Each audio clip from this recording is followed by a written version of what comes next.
It's been another big week, busy week in American politics. Let's bring in my news panel, Sky News Washington correspondent Annelise Nielsen and White House correspondent for the Daily Caller, Diana Glebova.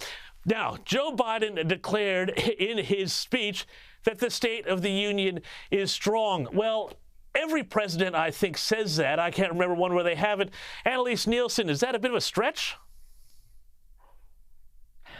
Well, look, things are feeling calm at the moment, and that was Joe Biden's big promise when he came in, but the enthusiasm levels are very low. If you look at the ratings for this State of the Union, you never expect them to be as high outside of the presidential election cycle, but this was a record low. For decades, we haven't seen it this low, 30 million, which I know by Australian standards seems astronomical, but this is a prime time address, and it does seem like the US is at risk of heading into that malaise category. And I say that because there's a lot of economic indicators that we keep being told mean everything's great. But what we didn't hear was that strong message about what is actually going to change to people's day-to-day lives. This was supposed to be the big campaign pre-launch for Joe Biden to say he's going to run again in 2024. And if you look at all that coverage that's come out of it, there hasn't really been any clear message that was landed out of it. There hasn't been any key defining moment other than all the raucous back and forth. And we're heading into some pretty tough economic times, especially if we breach the debt ceiling. So that was my takeaway from it, was that it was just, by all measures, somewhat unremarkable. And Diana, I want to talk about that reaction to the speech, and especially the reaction in the room. There was a point where he really lost control of the audience when he was accusing Republicans of trying to hijack the economy. Have a look at this. Instead of making the wealthy pay their fair share, some Republicans want Medicare and Social Security to sunset. I'm not saying it's a majority. Let me give you, anybody who doubts it, contact my office. I'll give you a copy. I'll give you a copy of the proposal. That means Congress doesn't vote. Well, I'm glad. Diana, what did you make of that? Oh my goodness. I thought that the Republican reaction was just because a lot of the majority of the Republicans are not coming forward and saying that they want to cut back on Social Security and Medicare. But Biden knows that he has to say that to really hit home his message. But if you look at all the fact checkers that have come out and said that this claim is just ultimately false, that there is just a very minority in the Republican Party that is even calling for a sunset, just one Republican that is calling for the sunset in general. The Republicans came forward and they addressed Biden on the floor of the chambers and said that, no, this is a lie. You're making a falsehood right here in front of the American people. And a lot of Democrats have come out and said that, oh, the Republicans should have had more decorum. They should have been professional. But if you look back just a few years ago in 2020, when we remember that Nancy Pelosi, then House Speaker, ripped up Donald Trump's speech after the State of the Union. So I think that, if you call for decorum here, you have to call for decorum when that happened as well. Yeah, indeed, indeed. I just want to move off the State of the Union because, as you say, so few people watched it. I'm not sure how much time we need to spend on it because we're all talking about 2024. And Annelise, there was a fascinating piece in the New York Times this week that highlighted the fact that Kamala Harris really hasn't set the world on fire as vice president. And it was a remarkable piece that claimed to have spoken to dozens of senior Democrats, even some of her supporters. And according to this piece, they all said she wasn't up to the job. Now, these were anonymous sources.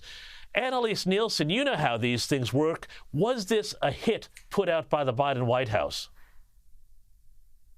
Oh, who knows? But it was skin-crawling stuff to read. I mean, for that office to see that would just be an absolute gut punch. The New York Times should be not against the Kamala Harris idea or the Biden administration, but to have that specific line in there where they'd said, we spoke to people put in touch by her office, and none of them, even on background or on the record, wanted to say that they thought she should go ahead with a run, that they thought she hadn't lived up to the potential of her role. It was about as bad as it could get in this part of the cycle. And I know everyone in Australia is saying, why on earth are we talking about 2024 already? We're only halfway through.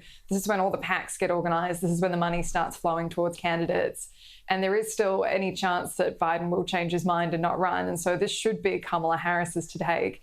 it does seem like where would that information have come from but the Biden administration, because they'd be seeing her coming up the rear as well. So I think, it was just about as bad as it could get. I couldn't believe just how scathing it was. And I've seen it shared a lot around and discussed around DC in the last week as well. It's certainly, people are taking note.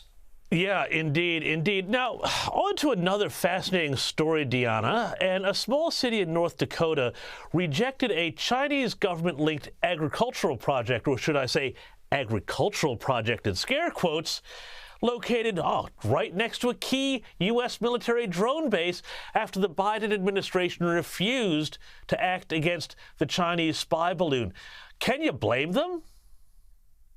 This is just another example of a small American town or local Americans coming forward and saying that they have legitimate concerns about Chinese infiltration in America.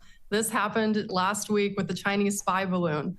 The federal government didn't say anything about the balloon until Americans themselves looked up to the sky and saw it and said, oh my goodness, this is very concerning. Why is there a Chinese spy balloon? Why are they infiltrating our air? Now our air is not even secure.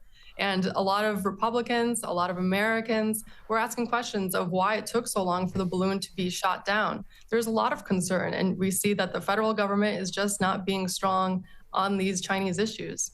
Indeed, indeed. And finally, Annelise Nielsen.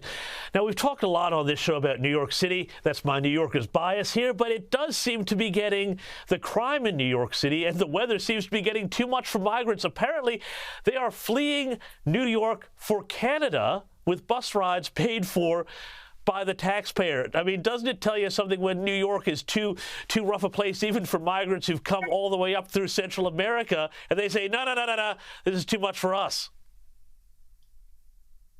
Oh, it is kind of tragic to see this happen. But what I thought was interesting with this too is, this is pretty deliberate to be ferrying migrants away from New York City, letting them go on to Canada, which has now got a much more sympathetic approach. But it did remind me a bit of when Ron DeSantis was helping ferry all these migrants away from southern states and put them into the more ritzy suburbs around the country that all like to have really lofty ideas around migrants and don't actually want to deal with them on their front doorsteps. This is a pretty similar issue where they're going to New York. It's all well and good for the city to say that they're a migrant city. It's the same thing we've seen with Chicago and DC. Everyone's welcome, but when they get there, welcome is one thing. You have to actually support these people and give them somewhere to live, and it does contribute to the homelessness, which is becoming an increasing problem across the country. Even in DC, where I live just a few blocks away, there's big squares filled with tents, and there is a link to that and crime. We're seeing a rise in crime, and we're seeing drug-fueled crime because these people are on the street, they're desperate,